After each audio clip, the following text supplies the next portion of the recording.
So, hello everybody. I am Zoser. Lead the live ops, all the contests you guys have seen, among other things as well, patches and some upcoming features and those daily login calendars and just kind of all the fun stuff, which is why I really love it. And yeah, I'm excited for this town hall. I thought the season was awesome. I participated very heavily in the rare and epic eras, and then just because of travel, I didn't really play much in the mystic. But yeah, you guys definitely see me grinding a lot, and super excited for next season as well. And I think we're headed the right direction for sure. Hale. Sure. Awesome, guys. Thank you, Sozer. And everyone, hi, hello. I'm Hale. I'm one of the community game design analysts. So it's a mouthful of a title. But you guys mostly know me from hanging out on Twitter. I do have a lot of chats, a lot of very lively chats on Twitter.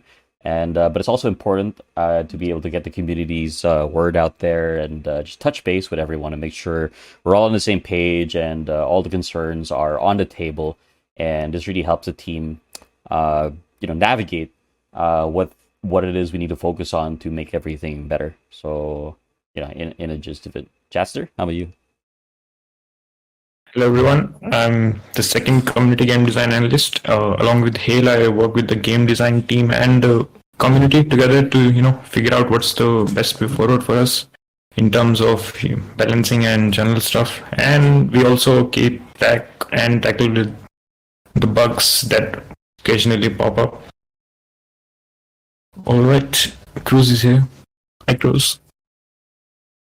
Hey guys, sorry for being late, but thanks for having me. No, you're just in time. Welcome here. Perfect timing. Perfect. Yeah, it's perfect timing because it's literally your turn. It's your intro. Nice. Hey everyone, my name is Cruz. Product here, Sky Mavis working on Origins. Been here for a while. The second town hall. Excited to chat with everyone.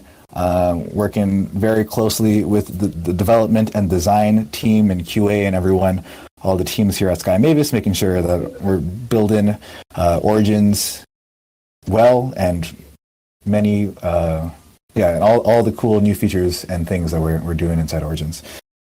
So yeah, these are great people to work with, and I really am glad to be here to talk to all of y'all. Okay, cool. So yeah, we've got a agenda set up for this evening. We'll talk about some general stuff from season 2. We'll definitely show some of the season 3 changes that we have locked in coming up. Some cool things about the off season, and then definitely open up for Q&A. So yeah, to lead things off, Cruz is going to kind of talk about, I guess, some card changes or infrastructure or just kind of what's shipping, or just give us some stuff. Yeah, so I just wanted to give everyone a heads up. For the end of season 2, leading up into season 3, we know there's a lot of concerns and issues with people being maybe unsatisfied with the length of this off season between season 1 and season 2. So one thing that we are excited to announce today, verbally and in person, or verbally and as in person as this gets, is that the season 3 card changes are going to be hitting production tomorrow, or the second season 2 ends. I don't know what day it is for everyone here, but once season 2 ends, the season 3 off season will begin, and our card changes will be live with our rune and charm changes happening on our Origins test server public beta environment very shortly. I can promise you and I can guarantee you that this off season will be much shorter than the last off season. The development team here and the design team has been very heads down over the last few months of really rebuilding the infrastructure and the core foundation of the Origins codebase. As you know, making games is hard, making games fast is difficult, and we've really invested the effort to make sure that what we're building on is going to support this game for not just for the next few months, but for a very, very long time to come. So something that we're really proud of internally, how much faster we can turn around time for a lot of our designs and for a lot of our new features to come. So definitely don't want to overpromise, but everyone here should be pretty excited as far as a bunch of cool things we have coming in the pipe. Not only balance changes, but straight up new feature additions and improvements to the Origins core game infrastructure. So really cool, really excited to see what everyone has to see about the new changes that we've done. We've balanced a lot of things based off of and Hale and Jess are going to talk a lot more about this, but based off of not only community sentiment, but a lot of our internal and external data for what's been working, what's been hard, what needs to be a changed and improved. And so, yeah, really excited to see people's feedback immediately when that shakes out. Awesome. Yeah. Perfect time for Hale and Jatster to kind of Yeah, say what they want to say. Yeah. That's take it away. All right. Yep. So coming into season 2, one of our main goals was to have more diversity in the teams that were in the arena, and I think overall we have achieved this goal. Like the diversity has increased a lot. You can probably see even 10 different types of teams. Not all of them are like at the top, but still there's a lot of diversity with AoE, swirls, the sustain teams, bubbles, poisons, and even in those teams there are different kinds of variations popping up. So yeah, we're pretty excited about how well balanced the diversity has been in season 2. And going into season 3, one of our goals is to give players more tools to play around in the meta. So if there's there's a meta shift, instead of players solely changing up their whole team, we want to provide them the tools to just make little adjustments and adapt to the meta. So going into season 3, we're going to have more runes and charms in play.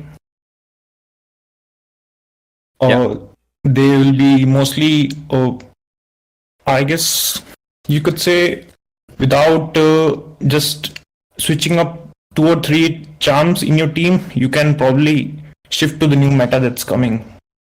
Yeah, so just to add on to that, a lot of the design is looking towards having your axes really be the core idea behind whatever it is your playstyle is, and then being able to customize, enhance, or adapt or adjust as required depending on wherever you are in the leaderboard, wherever you are, whatever brackets you're in, whatever other teams you're facing. We want to be able to provide the players with ways to change it up as required. Without necessarily having to pick up a different team altogether. So that is one of the goals we're looking at moving forward for season 3. I understand there's been a lot of concerns over the stiffness of matchups, and that's definitely something we've been looking at. And there are a few special mentions for cards that have overperformed over others, making the choices a little bit more difficult to make on diversity in that regard. So definitely, we're bringing up cards that don't see as much play, that maybe are underperforming, and just evening the playing field so that players are able to more express themselves and more axes can find themselves, really duking it out in the arena.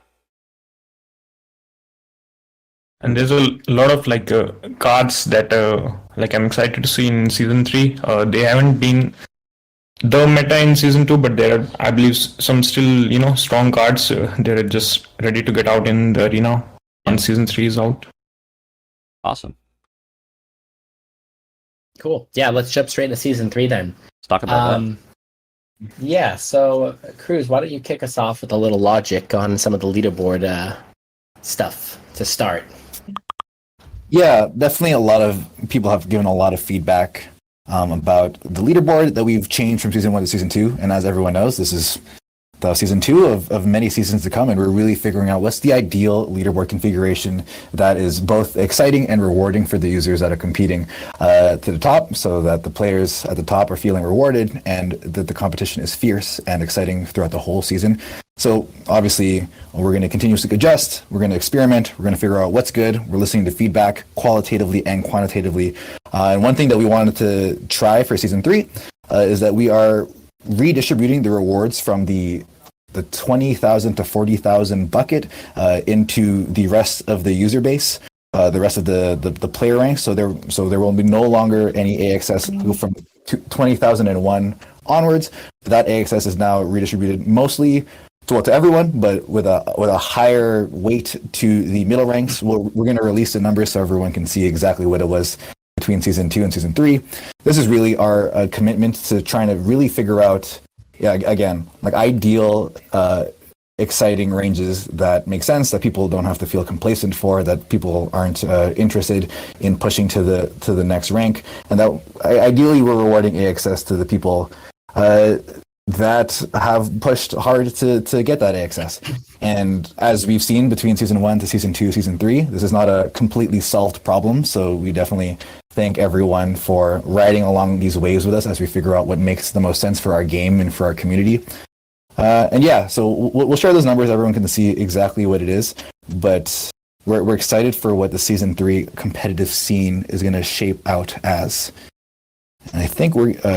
Zosa, you want to talk about the... I'm going to share... I'll show those numbers in just a sec here. Let's first just, before we share the numbers, to give context for the actual era breakdown, because that's going to be a really important thing, since obviously starting season 2, we stopped paying out 100% of AXS at the end of the season, and instead kind of did these mini distributions that we called eras, and huge success, I feel like. Everyone loved it. It was cool. So let's talk about season 3 eras for a sec. So... we are going to keep it relatively similar. So we're going to start with the rare era. It's going to last 7 days, just like last time. However, this time the rare era is going to pay out 15% of the AXS. So it's going to be a bump up. So last season, the rare era paid out 10%. We're bumping that up to 15%. After 1 week, the rare era is going to end, and we're going to go into another 2-week epic era, just like last time. It's going to be 35% of the AXS. And I will actually post these as I speak, so you guys can follow along to help. And then we will go into the Mystic era, because we don't need a differential between Mystic and Final era anymore. The dynamic changed a bit with the minting window. Since it's no longer 7 days, sort of the reason we kind of came up with that Mystic versus Final era thing was there was going to be a 7-day window, and it was like kind of craft your own runes. Anyway, obviously things have changed. So at this point, there's just going to be one big final, we're going to call it the Mystic era. So it's clear we have rare, epic era, rare, epic, Mystic, just like the runes. So that will be the final 3 weeks and take us home. So 3 clean eras, 1 for each rarity. And the distributions are there, so you can look at this all you want, and that's how the payouts are going to look. Awesome. So, yeah, and just to tack on to what Cruz mentioned a while ago as well. While the rewards from the 20,001 and up are being redistributed mostly to the middle of those who remain, we are not leaving those players left hanging. There will still be some in-game rewards, non-AXS, of course, that I think we'll be discussing at a future date. So to be revealed later on. Yeah. And actually, there's something I want to bring up. Speaking of AXS and end of season, so we're very aware that last season it took, definitely way too long to get the AXS situated as far as, who's getting it, conduct the whole anti-cheat review, send it to the Ronin Waltz, like totally unacceptably long. So we got some different processes in place, and it should be much quicker. So just be aware of that we're aware of that, we're on it, and we know that the season's about to end, and it's going to be kind of a speed game for us to try to get this out, because we know how important that is. So yeah. So bonus reward changes. Let's see, do I have a graphic for this? Yeah, so because we basically lost an era in that 1 week, and just to remind you guys how we were doing it, at the end of the rare era, every person got an epic rune box. So that's still going to be true. And then at the end of the epic era, it started the mystic era, and everyone got a mystic rune box. But then at the end of that 1 week, we gave everyone a mystic charm. So now, because there's one less of those, how we're going to do it is at the end of the rare era, everyone's still going to get an epic rune choice box. And then at the end of that era, everyone's going to get a mystic rune choice box, plus some moon dust, depending on where you finish. Mystic moon dust. Not very much, like between 1 and 3 mystic moon dust, just a little bit. And then there's not going to be a mystic charm choice box this time. So you're going to have to craft your own a bit for that. So you'll still get the mystic rune, though, to build around. And I think that's really important, pretty essential. And then another small change is that if you... Previously, we were just doing it that, like, the top 1 million players, like, we didn't have that many, but we just put 1 million to be safe. Like, every single person was guaranteed to get their box. Now you actually have to be in the top 40,000 to make sure to get that Mystic Rune choice box and then the Epic Rune choice box. So if you're slacking way behind and you're kind of not playing or you're AFK, you got to make sure you're in that top 40,000 to get that choice box that you need. If you fall below that, you'll get the one less rarity of that. So if for some reason you finish 40,000 to like the very last player at the end of the rare era, you'll actually get a rare rune choice box going into the next era. And if you fall in that same category when you're going into the Mystic era, you'll not get a Mystic rune choice box. You'll get an Epic rune choice box. So make sure to stay competitive, stay in that top 40,000. That way you get the box you need. So I should be able to find a graphic. It's hard to do graphics and talking at the same time. So crafting, we can move on to crafting. Yeah. Crafting is relatively unchanged. It's pretty much going to be the exact same type of setup as far as the rewards go and all that. The only small change is that the master is now going to unlock at level 35 instead of 30. Last season, there was just a little bit too much hoarding at the end of the Epic era, because and as you should if you have extra moon shards, of course, to kind of wait and then just plow into all the mystic crafts. So for that reason, now the master recipe opens at 35, which is just a little bit later. So you'll have to craft a little bit more to make sure you get that master unlocked in time for the mystic era. Cool. So yeah, recap some of that for a second. Talk for a sec. Let me get these graphics up. Hold on. Yeah, no, it's awesome. So definitely, like as I was mentioning, the changes to the rewards, particularly the rune choice boxes that'll be given out. We're not giving them all the way down. It's going to be up to 40,000. So if you want to get the ones for the next era, definitely you're going to have to put in the work for it. We're not going nowhere for the ones below. You still get something else, but then it's from the lower set. And yeah, I think I can talk a little bit. Got the questions popping up in chat already about the Mystic Moment. I can go from here, Zoser.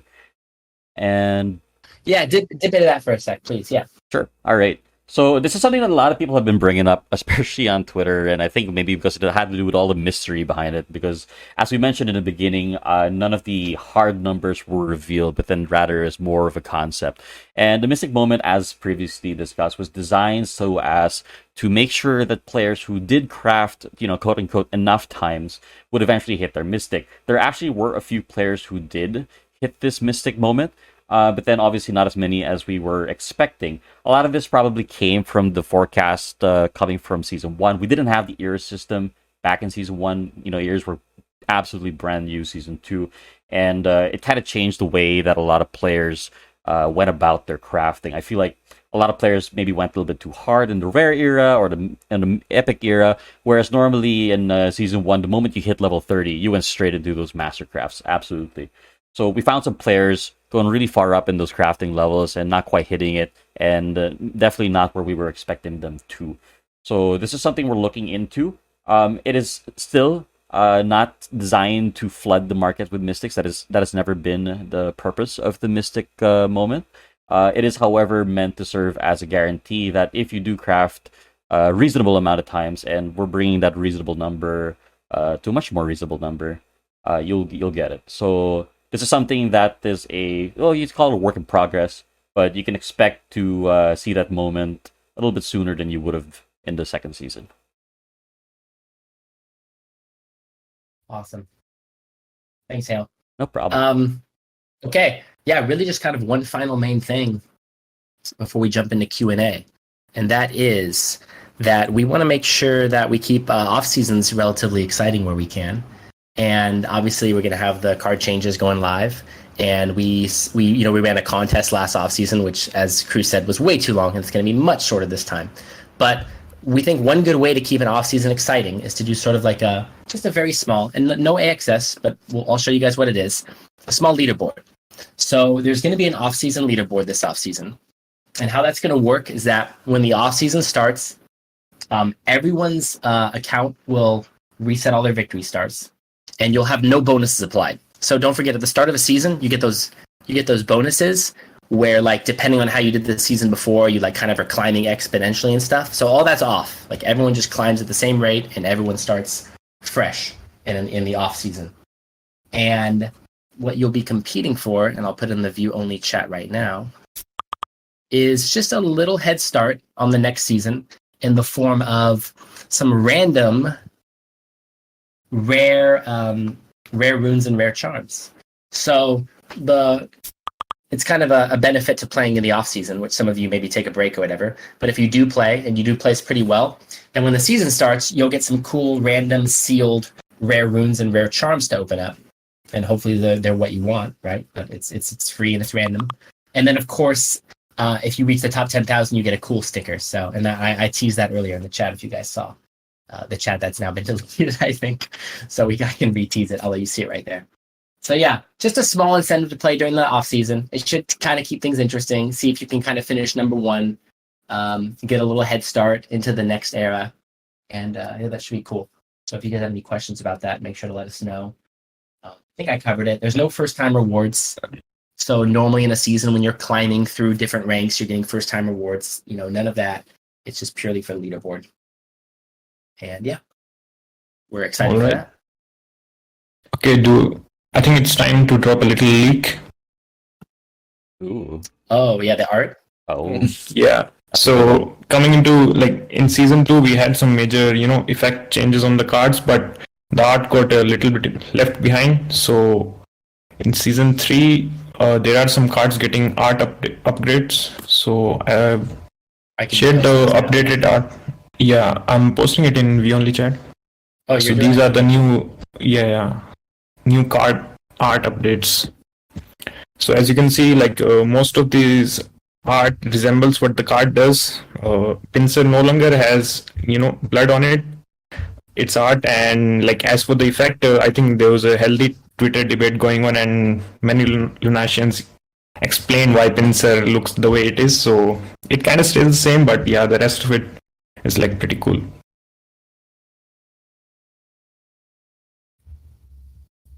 Some good ones, yeah.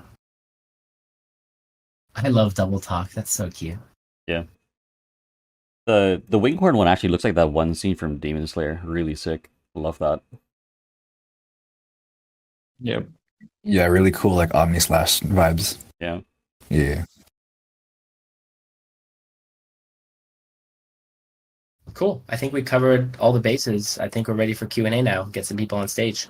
Yeah, absolutely. Nice. So for everyone here, you're all welcome. If you do have some burning questions, maybe not too burning, but if you have any good questions for us, just put your hands up. We'll bring you on stage. As a request, as always, let's try to keep the conversations limited to the topic. So, season 3, a little bit of season 2, anything else. Further questions, we'll have to serve those probably in chat, if not, through Twitter. So feel free to raise your hands. We'll bring some people on. You ask your questions. We'll try to answer as well as we can. If we can't answer you right now, we'll try to answer you later on. I'm inviting one by one. It seems like Flynn went offline. Oh, is he offline? Okay, let's bring Kota. Yeah, Kota's on here. Oh my god, I'm back again in the Axis stage. How you doing, man? Welcome here. Yeah. First of all, I don't know if this is actually on the topic, but my concerns about the Ronin B crafting, which is the more expensive SOP crafting. Mm-hmm. I'm concerned about that. A lot of people are not even using the Ronin B crafting. Are you gonna make any changes for that for the future? I guess I could touch on this one. In a way, the B versions or the B sides, I guess, of the craftings are designed so that players who opt or prefer to use more SOP rather than their moon shards have that option. So it's really just an alternate because the rates are actually the same. And then as far as because this is a topic that comes up quite a lot. As far as the Mystic Moment goes, as far as Master goes, they count towards the same counter. So it's not a big deal in that end. Because my concern about the Ronin B crafting is just that, I'm pretty sure that a lot of people are not even using the Ronin B crafting. And also regarding for that, and also the public beta environment, I also want some changes on that one. Are you gonna make some change? Is it when you release a balance change? Are you gonna release it super early on into the PBE? Oh, maybe you might have joined the call a little bit late, but then so just to reiterate for everyone, the new cards for season 3 will be hitting production tomorrow. Like the second the patch is over, after season 2 is done, you can expect to see the new cards. And for the runes and charms, those will follow in the following week on the PBE for players to experience, try out, check out. So the PBE is going to be a little bit more of a workbench or a mess hall where players can really try things out, try new things, and hopefully we can get feedback from you all as well. It's not required, but it's always appreciated. But not gonna lie, I would actually want a new feature in the PB so that we can actually create axes just temporarily on the PBE, so that we can actually actually get it's a good try new consideration for axes sure. instead of buying them. Yeah. Instead of buying them, Yeah. I actually expect that in the future. It's a possibility, but then not something that we can promise or say is on the way right now. So, but yeah, it's a common request. So yeah, thank you, Kota. Appreciate it. Yeah, thanks. That's all for this season, actually. No worries. Thanks. Thanks for coming on. All right, I got Captain Carey. Captain Carey, requesting to speak. Welcome aboard, Captain. How do I bring you on? What's up, brother? You How you call doing? me Cap. Welcome on. I'm good. I'm good. Thanks, guys. I just have a question about that pesky tournament button that we see. Is there going to be are there any plans for those for future daily tournaments or? Yeah. Sounds like a cruise question. That's a cruise question. Yeah. Is it a Yeah. cruise question? Well, there we go. Yeah. All right. I got you. No worries. Between the four of us, it'll be one of us 4 questions. So, yeah, nice meeting you, Cap. As for the tournament things, obviously it's been an interesting button that we've had for a very long time. And I think I mentioned at the beginning, we've done a lot of cleaning up the core infrastructure of what Origins is like so that we can build more interesting features and modes and things that we have yet to announce. So no promises on timeline, but we are now unblocked from making that tournament button a real button. As far as what that looks like, when that comes, we'll give you more details at a later date. But yeah, there's been a lot of great discourse on what a tournament feature in Origins could look like. I've seen some cool specs and mocks for synchronous ones, asynchronous ones.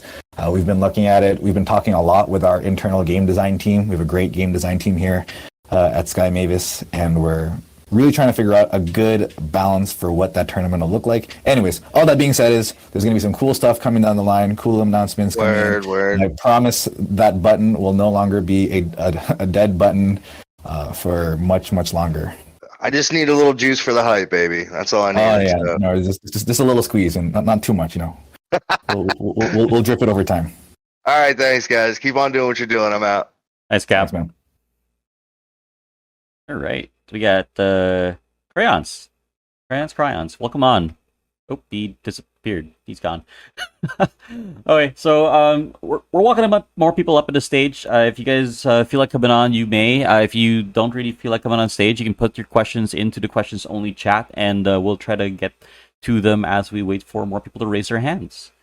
So feel free to raise your hands if you'd like to come on stage with us. Let's jump into a few of these questions in the questions chat. So Broden's got a question. He says, just to clarify, when you say hitting production, do you mean we can play with it and the new cards day 1 off-season are hitting production internally? Day 1, everyone is going to have access to these new cards for Season 3 literally tomorrow. Literally in less than 24 hours. Well, depending on how long the patch takes. But, after the patch is done. After the maintenance. Yeah. So, available for everyone to get on. What else we got here? When is the offer button coming on? That's probably gonna have to wait for another announcement. It's definitely been teased quite a lot, but it's probably not a question for this Axis. I think Shade's in here somewhere, so he probably Shades in the chat. Shades in chat. Yeah, I stand corrected. There are some questions that are not just the 4 of us, but yeah. True. Yeah. Not a lot of questions here actually. Did we somehow cover everything, guys? Oh, here we go. Will the off-season leaderboard be the free Runes and Charms for Season 3? Yes. So Zoser covered a while ago that by participating in the off-season leaderboard, you stand a chance to win, or earn, rather, sealed random rare rune and charm boxes that you may use during season 3. So you can think of your work or your efforts during the off season paying off, giving you a little bit of a head start for that rare era, as some of you like to point out. All right. Oh, we got some hands up. Let's see. Right, sweet. All right. Welcome on, Rio. Rio, you there? I accepted the request. He's not here yet. Yeah. So for those who are, if it's your first time coming on the stage, after you raise your hand, you do have to accept to come on the stage. So let's try. Oh, that's a lot of people. Yeah. Suzami, welcome on the stage. There we go. What are you? Hi. Hi, Welcome here. How you doing? español. Oh, I don't know. No habla español. Yeah, I don't speak Spanish, unfortunately. Dang, too bad Lima's not here or someone. Yeah. I mean, Yeah. you probably have someone. Yeah. If you can have someone translate the question for you and post it into questions only, we'll be happy to answer it, whatever it is. Maybe Fresca wants to. True. Oh, we got some offers for translations in the chat. All right, wait. Sezami, ask your question, and then someone in chat will translate it.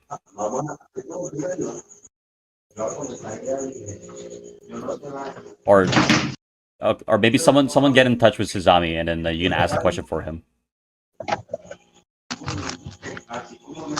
I love how so many people jumped up and said that they can translate for him. I love this community. You guys are awesome. Or I might have misread. I don't know if.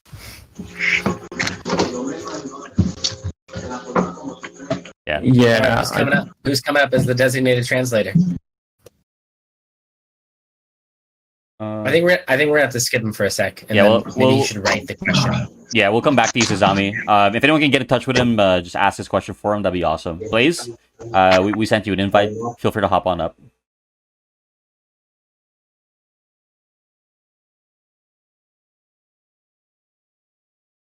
Nope. I'm gonna invite Edison as well, because I think might be the first time for a few people hopping on stage. Edison, you are invited. Hop on up here.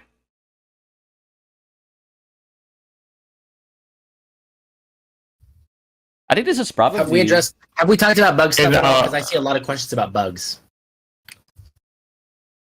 Questions about bugs.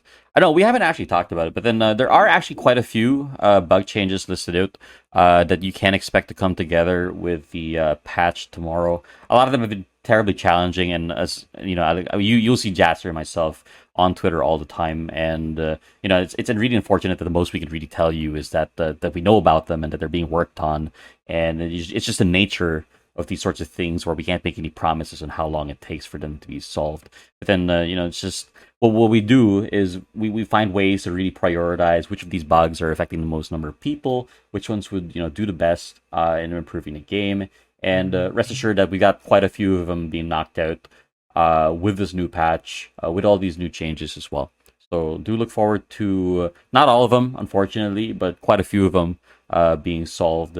Moving on to season 3, and I think this is a good opportunity just to share, like as far as like the direction of design and all. I know there's a lot of fear when it comes to these new seasons, and like if there's worries about like the game, flipping over its head and like being something else completely, and as it was previously discussed in the last town hall.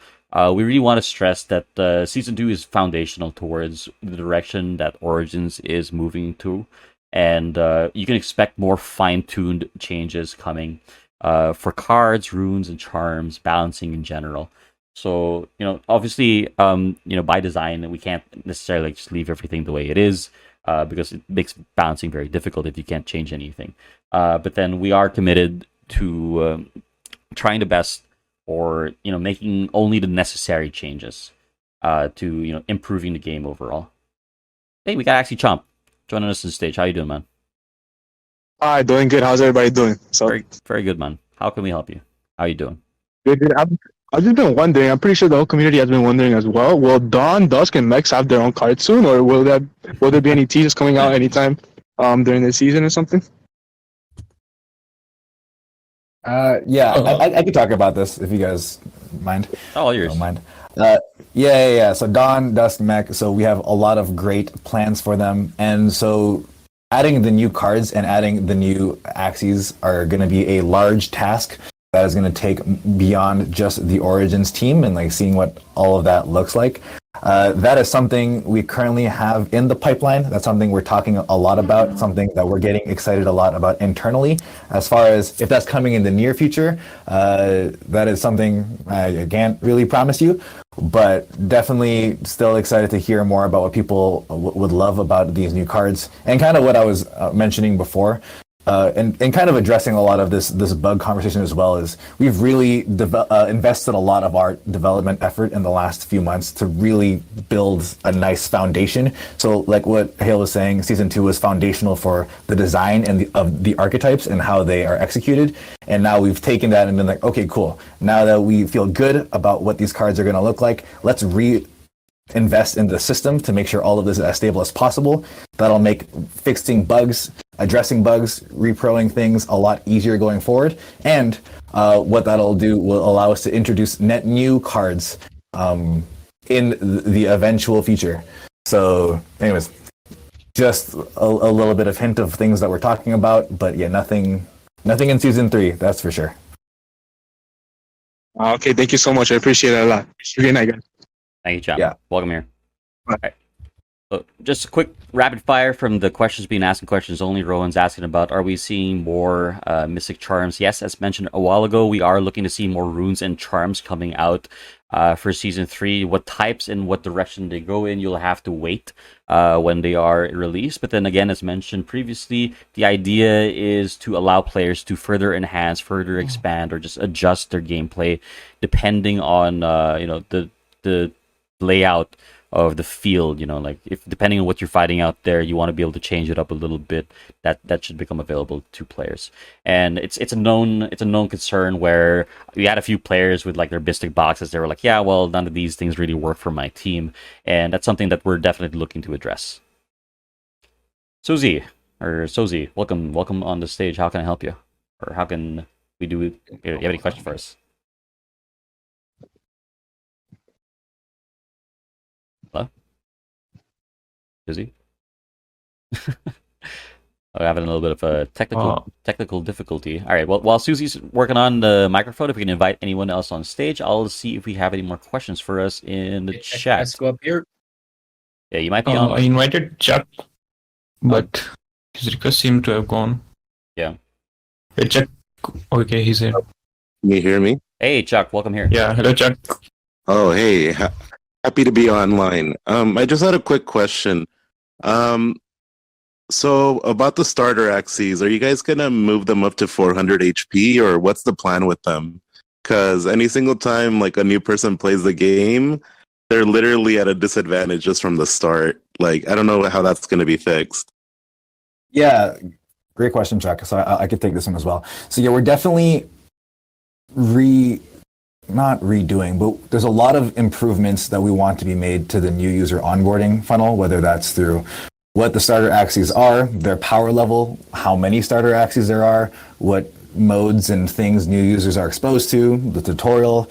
So again, we've been talking about this a lot. We really want to improve the new user experience and have people coming in, especially now that we're live on Google Play in more countries, to be able to come in, not a lot about Axie and still have a lot of fun. So anyways, long answer to your short question is that, yeah, we are going to definitely investigate increasing the power level of these starters so that they're more exciting and more powerful for new users without it being like impacting the meta in a negative way for us more engaged players. So yeah, definitely love any discourse on how we can make Origins as accessible as possible without it being too accessible and not competitive, I guess is what I would say. So yeah, we're looking into it. We should have a solve to announce pretty soon. Okay, And I just had one more question. Thanks for that answer. Yeah. So I know you can't tell us what the balance changes are because we're going to find out tomorrow, most likely. But my question is, how is the logic of balancing for the team? Because I feel sometimes things get over nerfed after a season, and I'm not sure like how you guys go about it. I mean, I'm not sure if you guys make the decisions or someone else, but what's the like thought process behind it? Do you guys look at win rate for a team? Do you guys look at how much a card is being used? Or what's your guys' like flow of logic for those things? Yeah, I could talk a little bit about it, and I love Hale and Jaster and Zoser to add more flavor. So yeah, there exists a game design balance team outside of the four of us that are really heads down into both the quantitative and qualitative data. So yeah, we have everything from win rates per team comp, all of that good jazz, and we're monitoring this stuff like pretty heavily and pretty closely. Mostly a lot thanks to Hale, and we also have a team of data analysts internally that are looking at a lot of these things also. And then it's between the quantitative and qualitative data, and between the four of us here and our game design team, we have a lot of conversation as far as what makes sense and what doesn't make sense. Ultimately, we have the game design team outside of the four of us making those final calls with kind of our guidance and our help and expertise. And that's typically the flow of how things go. And as we scale up our teams between our community teams and our game design teams and our product teams, how those decisions are made have changed and probably will change over time. But this is kind of the flow that we have right now, if that helps at all, or no, it definitely does. Just because I know some cards are so popular right now, like a big nerf on them would be like crippling. But I don't know. I feel like it's really hard to balance. Like it's really hard to do the right balance. I feel all the time. Yeah. And just to that point, like, yeah, we really appreciate the empathy. There are a few game teams in the world that have to balance not only making things competitive, but also the Web3 ownership aspect of it. We need to be very cognizant of how those things are and balance between treating everyone fairly and with respect. It's something that we prioritize highly, and we don't underestimate the severity of the decisions that we're making. So and this is why I really appreciate these town halls and a lot of the discourse that we have to really make sure that we don't just knee-jerk nerf things, and we don't just like balance thrash for no reason. We think with longevity in mind, and we think about the overall health of not only the game and the company, but of the community in the long term. Anyways, that's a lot of words. I'm not Jasper and Zoser, any other flavor. Yeah. I can add a little bit. I think like one of the biggest things as well is really just the Web3 aspect, which makes it really difficult, especially because we don't want to. It's not like a regular card game, for example, where you'd have like sets and then they'd rotate out, or they just get banned, or they get limited. We can't suddenly tell everyone, all right, guys, Sirius is too good, so all the Axies with Sirius, we're not going to let them in the arena anymore. That just doesn't work. And so, considering like especially the fact that like, they're NFTs, and the ownership is there. Like we do have that opportunity at least to be able to revive or breathe new life into like Axies, for example, that really just don't see any play. So one side of the coin is acknowledging that there are certain cards that maybe overshadow others and definitely are outperforming others. But then on the opposite side, we see the other cards that just don't see that much use, aren't performing very well, and might potentially be the answer we need to just counterbalance what is dominating, and finding ways to make sure that you got that nice archetypal natural rock paper scissors happening in the arena. So of course, ideally, if anything does get too overpowered or too strong, hopefully there's something out there that is the answer to keeping it down. A lot of this, of course, kind of gets out of hand with like metagaming, where you see players notice like what's happening in the top 100, the top 10, and they're like, hey, that's really good, they're doing really well. And in the consideration again of ownership and making the right decisions and what you want to pick up, a lot of players will tend to gravitate towards whatever is obviously performing well. So there is this sense or this idea where we'll see like really specific things being overrepresented, but then it's a little bit of a natural thing that happens in these types of games. So yeah. And if anything else, like something I did want to touch on would be like there's this notion sometimes where some users might believe that we're intentionally crafting these bespoke Axie teams, and like it's like, oh yeah, the dev team definitely knew that this is what Sponge would look like, or this is what Swirl would look like, or this is what AOE would look like. But it's like there's so many ways that you could put all these parts together, and sometimes like players will just really catch us by surprise. So if something comes out to be a little bit too strong, a little bit too weak, or not really working the way it is, it could also just be like a limitation on like there's just a lot of stuff that can happen when you have this many parts that you can mix up. So what we do, of course, is we keep an eye on keep an eye on things, ears to the ground, as mentioned by Cruz a while ago. We got all that good stuff, all that jazz, all those numbers. You guys know I dive into it quite a lot. We don't balance solely based on these things. Obviously, we pay attention because sometimes the numbers are it's just smoke to where the fire actually is, and sometimes the solution is somewhere else. So it's a very sensitive thing.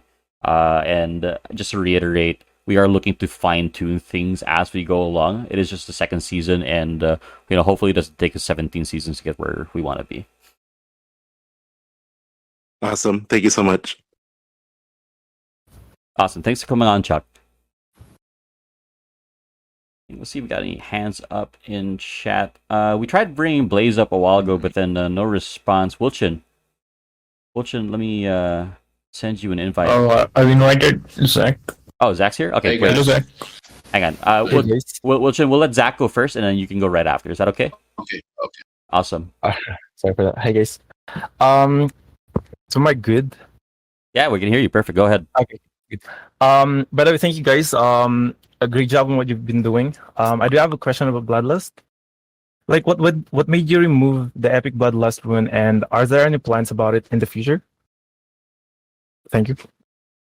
I think like the easiest way to say it would be if I had to pull up the data from the top 1,000 of season 1. I think like 20% of teams were running Bloodlust, and it was kind of nutty. It's like it was just that rune where there was just like no downside. It's just like, why wouldn't you run Bloodlust? And the problem with those types of things is it tends to overshadow like the other options, and generally it's not really the healthiest thing.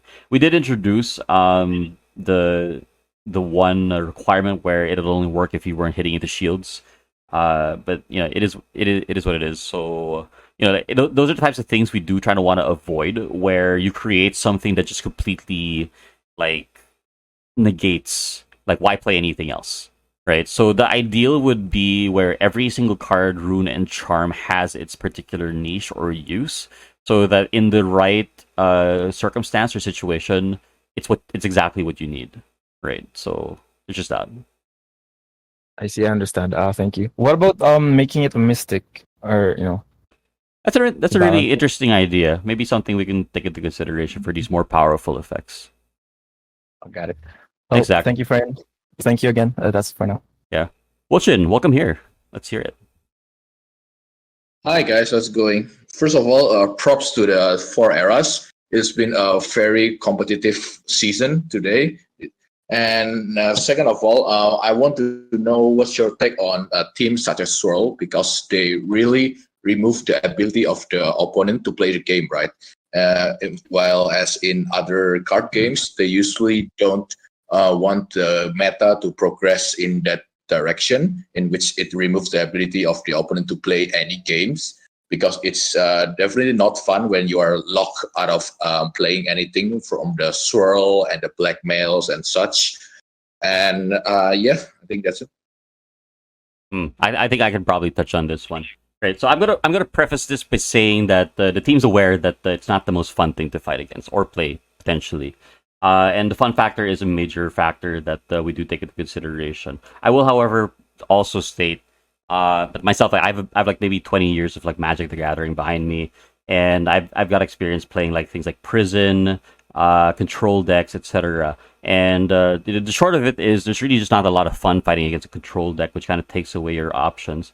And to some degree, like a lot of players tend to see like Axie, like not necessarily like as a card game. Sometimes they'll see like a deck building game. Some see like a tabletop. Sometimes like a little bit of a battler. And it's been very interesting to see the development of different archetypes such as combo and control and mid range of all things in season 2. Previously, we really just had like a lot of tempo and aggro. If you think about classic, a lot of that was just like tempo and aggro as well. So again, with the design of the different cards, it is difficult to avoid, and it's not something that we are necessarily avoiding because it's actually really nice to see these different archetypes able to exist. But definitely the fun factor is something that is there. The time it takes for these games to go on is also something that has been brought up by a lot of the community quite fervently on Twitter as well. So yeah. If I can touch on it, the design for Confusion, actually, the reason why it went from a curse card, vanilla curse card that just went into your discard pile, to something that went to your deck, was simply because we wanted to provide players with something that would allow them to kind of get by that early half of the game, and allow them to just make it to the middle or the late, so that they can actually play like a sustain team or combo team or whatever else. Admittedly, we didn't expect it to necessarily like lock up teams as quickly as it did, and that's something that we've been paying attention to, particularly when it comes to effects such as Banish or Retain. And we've seen that meta sort of develop, where a lot of players really heavily made it so that they could go through their decks as quickly as possible and hitting those same cards over and over and over again. And it really took away from It really took away from that. The outplay ability, because your opponent was basically playing the same turn repeatedly. But yeah, I think that. I hope that answers the question. It's a bit roundabout, because I don't want to. Yeah, because the banish is sure one of the problems in there, because their deck is so thin out. They can play those cards repeatedly, and also in other card games they usually have sideboards, right? So that they can counter these kind of strategies. And because this game is only a single match, so when you put something like Lotus and everything, it becomes useless, and it when you are not playing against first, absolutely. And it becomes your deck becomes more ineffective against other teams. Yeah, and I'm glad you bring that up, because just to touch back on what we were talking about a while ago. Definitely, we're trying to introduce more ways for players to be able to, they do a little temp check on what the meta is like, and if you're aware that there's a few curse decks out there, we don't necessarily want to force players to have to bring out their Lotus Axie or their Puppy Axies, just to be able to deal with it, because of course, like, there are a lot of teams out there that rely specifically on those places. So something that we're definitely looking into is being able to introduce more ways for players to customize their decks or their teams, particularly through runes and charms, and maybe in the future through other mechanisms, so as to be able to better go by what is happening with the meta without necessarily having to completely change the game plan. Awesome. Thank you for the answer. Okay, I'm out. Thanks, guys. Thanks for coming on. Appreciate it. All right. I think we can bring maybe one more person up. We are coming up to the hour for this chat, and we don't necessarily want to extend it for too long. For more questions, we'll be very happy to continue answering them either here or on Twitter. We do have the fastest link and crypto AI futurist in queue. So if we could go through them, and we probably do a wrap up from here. What do you guys think? Oh, sounds good. Yeah. Awesome. All right. Link, welcome here. Hi. I was wondering if there was any plans for like end game single player content, like a world first race against a super hard boss. Do you mean? Oh yeah, Jasper, you can go for it. Yeah, do you mean like progression in adventure mode? So like an end game aim challenge for those who've completed adventure mode. Like Ultimates and Final Fantasy 14. Right. Yeah. Thanks, Link, for joining, and cool question. So yeah, there's definitely a lot of conversation internally. So, and again, I feel like I'm a broken record, but there's a lot of things to clean up that we have cleaned up, that we're in the process of cleaning up, to make the game Origins more sustainable going forward, which will allow us to do cool things. What those cool things are specifically, we haven't announced yet what the future of adventure mode is, what the future of different modes inside the arena are going to look like. We definitely have a lot of cool things being developed and being worked on as we speak. But the idea of there being some sort of cool final boss, Ultima Chimera thing, that is definitely something cool, and I'll add to the idea bank. But yeah, we definitely want to make sure that there is progression in the game, there's excitement, that whether you've been playing Origins for a day or a week or a month or a year, there's something cool for you to look forward to, something cool for you to progress in, something for you to play that keeps things exciting. So yeah, we definitely want to push for that direction, that a year from now, 2 years from now, we're still having these town halls and we're talking about all the cool features that we as people who've been playing Origins for years are still excited about. So yeah, hopefully that's a good non-answer to your question, but yeah, we're definitely looking into what to do, new modes for the future. Okay. Yeah, that's good enough for me. See ya. Thanks, Link. Thanks, Link. All right, we can do one last. We got the Crypto AI Futurist in the queue up there. Hey, welcome. Hey, thanks for hosting. It's been a really interesting conversation. And I'm really happy to hear a lot of what you guys are talking about with respect to the balance changes and so forth. Sounds like you got a good grasp on that. What I wanted to ask about is, you could have a dedicated balance team. Can you tell a little bit about your vision in terms of the evolution of the user interface? I feel like there's still a lot of things that are a little clunky when it comes to kind of managing your axes and your teams and your charms and your runes. Oh, yeah. Everything. Yeah. And specifically, you play like Magic the Gathering, you kind of reference other games a couple of times. Is there anything that you look at out there in the market, other programs, that inspire you in terms of their interface and how they manage, decks or collections or whatever? Anything you can kind of talk to about, your inspirations there and where you'd like to see this go over the next year, interface-wise. Yeah, I think I can take this one. So, like, we've been having discussions around, introducing ways to manage your inventory better. Like as someone with 3 or 4 X's, he might not want to change their teams much, but someone with, let's say, 20, 30 X's is like playing daily, regularly, he has many X's, and he's like, let's say, change some charms up, change some runes, and currently the interface isn't the best. So this is the process that we want to speed up, make it, introduce a new. We have had talks about your loadout systems. Like many people suggested, like this stuff in Call of Duty and these other games where you can just use your inventory to set up teams and just switch them up like instantly, right? It shouldn't take so long, like unequip something, then going back to another team, then adding that new stuff. So yeah, we're definitely looking to improve this, and like hopefully it will be ready. I can promise like it will be ready soon, but yeah, it's something we're working on. Yeah, to add more flavor, thanks Jasper for that. And in general, last town hall I mentioned that we have increased our game design team by a large percentage, and since then we've also increased our UI UX team, so user interface and user experience team, and by adding a lot of years of seniority to our staff there. So they're currently working on, like what Jasper was mentioning, loadouts, and also just in general, like the game, how it looks, working with the art team, seeing if we can make Origins look and feel like a product that is comparable to the top products in our space. So we're definitely very actively looking at it. There's been a lot of cool ideas and proposals I've seen on Discord and Twitter, and so any of that stuff, definitely feel free to keep sharing about, like, hey, I've been playing this game, they do this thing really well. We love that qualitative feedback, and we definitely are not positioning ourselves as the ultimate experts of how to build a good UI. So we all play games here. We all know what works and what doesn't work. And anyways, I can promise we are, like Asher mentioned, we are actively working on improving a lot of what is seen and touched and felt inside the Origins game right now. Awesome. That's great to hear. And so just one minor follow-up. Some games will do like like a PTR, like a player test realm or something, where player base gets a chance to kind of test some of the new changes. Do you guys have any plans for any kind of system like that? Oh yeah, it's already up. Yeah. Oh. Yeah, sorry, Cruz. I didn't mean to cut you off.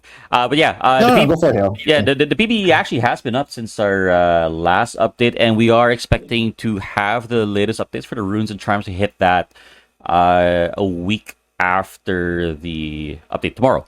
So that's currently the timeline, and players are definitely free to do any testing on any new things there, and it's definitely something that it's been a highly requested feature, leading up to its actual inception, which it was being worked on, because it allows us to leave the live servers as they are and not really force players into trying out whatever these new things are, which might not necessarily be as stable as we want them to be. So as far as production or the live servers go, those will remain as stable as they possibly can, where the new changes will try to find their way through the PBE first, before then being deployed into the live servers. That's great. Sorry, I didn't realize I was there. Maybe if one of you can drop a link in the chat to how information or instructions on how we access that, that'd be great. Yeah, awesome. I think maybe that's something we can probably prepare like an infographic for to be dispersed. Appreciate that. Okay, I saw Lima on stage. Is he gonna say something, or is he just kind of up here chilling? My friends, how are you, my brothers? Hey, Lima. Thank you so much, Jadster, Saucer, Hale, Cruz, and everybody who's in this amazing town hall. Thank you so much. We have some questions from the Latin American community. Is it okay if I translate? Oh, absolutely. Yeah. Thank you so much, my brothers. So we have the first question comes from Ricardo, and he's asking, will there be new runes? Yeah, there will be definitely new runes and charms coming in season 3 more than they were in like season 2. So yeah, there's a lot of stuff to tinker around with. Perfect. I'm going to translate that and put it on the chat. Las respuestas que están saliendo en español las voy a poner en el chat. And the second question is the following. Give me a second, please. We have Maku43. He's asking, could there be an option to turn off the auto end turn? In decks, it's very important not to mess with the strategy. What would you say, guys? Yeah, with the auto and turn feature, it currently there are like some bugs with the teams that utilize feather daggers that makes their turn auto ends. So those are actually minor bugs that are like giving players negative experience while playing the game, right? So yeah, we're looking into fixing it, and so like the auto and turn shouldn't be a problem once those are fixed. Perfect. Thank you so much, and I'm going to be translating on the chat. Muchas gracias a toda la comunidad latinoamericana. Cuando gusten, pongan sus preguntas y lo traducimos. Thank you so much, my friends. Perfect. Thank you, Lima. We love you. Love you too, baby. Thank you, Lima. Okie dokie. So, yeah, let's wrap this thing up. We'll do a quick overview of everything, and then a little quick outro from each of us, I guess, or a one-liner. So, just to recap this entire thing, tomorrow, all of the new runes and charms and all that hit production, aka the stuff you guys play, Origins, tomorrow. So be ready for that. We've got new card art coming. We've got a change to the leaderboard. Make sure to check our View All channel. It has a whole bunch of important infographics that you're going to want to find in terms of changes we made, especially about leaderboard stuff. The eras are changing. There's no more quote-unquote mystic. There is just 3, rare, epic, final. We're going to try to pay out the AXS this off-season much quicker than last season. We're going to try to keep the off-season much shorter than last season. And we're, of course, having a off-season leaderboard. So get ready for that. All of your ranks are going to be reset when the off-season starts. And lastly, all of this will be found on YouTube. It's being recorded, so make sure to check out where this gets published. You guys all want to do one sentence close, last finishing thought, meme, whatever, on your way out? Jadster? Oh, wait, sorry, I was muted. Yeah. So, like season 2 was just, we laid out the foundation. There was some bugs, minor hiccups, and there was many things we had to hot fix. So it might seem like the bug fixing was a little bit slow towards the end, but there were a lot of big hot fixes that we had to do, which took up a lot of time. But season 3 is going to be a lot more smooth. We're going to iron out most of the big kinks. So yeah, definitely looking towards a more stable and smooth season 3. Yeah, Cool. awesome. Hale. I just want to say thank you to everyone for coming on, and especially for everyone who put their questions up and came on stage, because it really goes a long way to be able to receive like all this feedback from everybody. And I understand like at times like tensions can run high and like emotions can run high, and like a lot of things can be extremely frustrating, sometimes even confusing. But definitely you can trust that the team is absolutely listening in on all of these concerns, and we can only help. It can only help for everyone to like don't feel as though you don't have a voice, and always feel free to reach out to anyone on the team, be it on Twitter, be it here on Discord, or even through DMs if you're not comfortable and out of the open or in public. So absolutely, it is a work in progress. We are moving forward. Things are looking up, and we're working hard to make Origins a game that we can all continue to enjoy and love. So thank you all. Cruz, any last final thought on the way out? No, that's it. We're building more than ever. Like the roadmap for the year is looking packed. There's a lot of work ahead of us. It's exciting to build, and it's exciting to talk to y'all about it. And I'm excited to see the feedback and what you all think about the things we're building inside Origins. So yeah, thanks for coming along for the ride. Cool. And thanks to you guys all for attending. This was super fun. I always love doing these. I think we all do. Excited for the off season. I'm definitely excited for season 3. I'm excited for more of those, daily login things we're doing and seeing those improve. And I'm definitely excited for the next contest, which will be during the off season. It will be a themed contest, so be ready for that. And don't go trying to fish for any information, because you're not going to get any out of me.